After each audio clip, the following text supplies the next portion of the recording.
முல்லா அந்த ஏழையிடம் திரும்பினார். நண்பரே, உங்களிடம் நாணயங்கள் ஏதேனும் உள்ளனா என்று கேட்டார். ஒரு சிலவே உள்ளன ஐயா என்றான் அந்த ஏழை பயணி. நல்லது, அந்த நாணயப் பையை மெல்லவாக குலுக்கி அதன் சத்தத்தை கேட்கும்படி செய்யுங்கள் என்றார். ஏழை தனது கையிலிருந்த சிறிய நாணயப் பையை குலுக்கி அசைத்தார். நாணயங்களின் ஒலி நன்கு கேட்டது.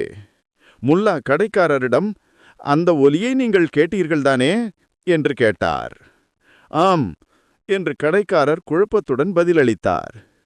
அற்புதம், அவரது நாணயங்களின் ஒலியை சூப்பின் வாசனைக்கு விலையாக எடுத்துக்கொள்ளுங்கள் என்றார். அங்கிருந்த கூட்டம் மொத்தமும் கைதட்டி சிரித்தது. அந்த கடைக்காரர் வெட்கி தலைகுனிந்தார். அவரது முகம் அவமானத்தால் சிவந்தது.